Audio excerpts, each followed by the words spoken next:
parang grand ba? Parang ito na po yung last book. Pera po ng 20 minutes ng inyong hapon. Ako po si Boy, and welcome to Fast Talk. Berlin Buno. Yeah! Sa palagay mo, may ideya ka kung bakit tinatangkilik ka ng masang Pilipino? Hindi ko alam eh. Pero siguro po dahil nakikita ko nila lahat ng mga napagdaanan ko simula nung bata ako until now. Palagay mo, ano ang isang magandang dilag? Kasi feeling ko ang pagiging magandang dilag, bonus na lang po yung physical eh. Yung panloob po talaga kung paano ka rumispeto sa kapwa-tao at kung paano ka humarap sa mga taong kinakausap ka rin ng tama. I heard you say something important today. Sabi mo, Tito Boy, ito yung pinakagrabeng bashing na pinagdaanan ko. And this is my question.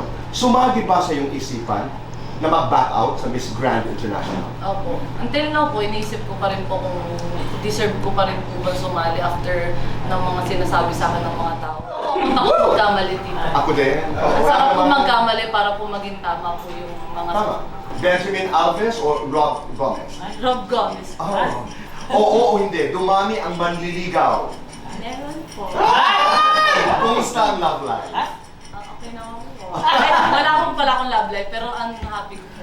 Ako si Herlene, pride ng Mangono Rizal dahil... Umahon ako sa aming ilog at ipinagsisigawan, maliit ang aming bayan, pero pinagmamaliit ko yan. Ano sa palagay mo ang mabuting nagawa mo sa buhay kaya binigyan ka ng ganito ng Panginoong Diyos? Every day, every night, lagi ako nagdadasal.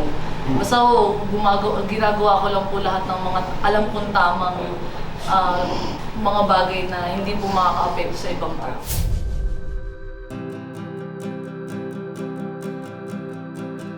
Sex o chocolate?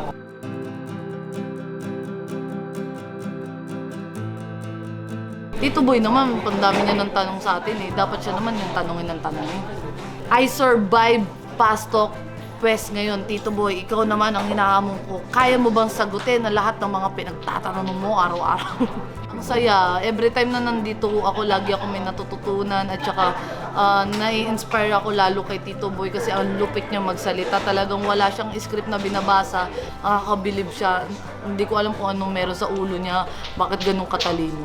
At syempre, manood ho kayo nito araw-araw tuwing 4:45 ng hapon dito sa GMA ha. At syempre, panoorin niyo po rin yung akin, ang Magandang Dilag, 3:20 ng hapon. Pagkatapos ng akin, Magandang Dilag, Tito Boy ka naman na, rekta ka na dun ha.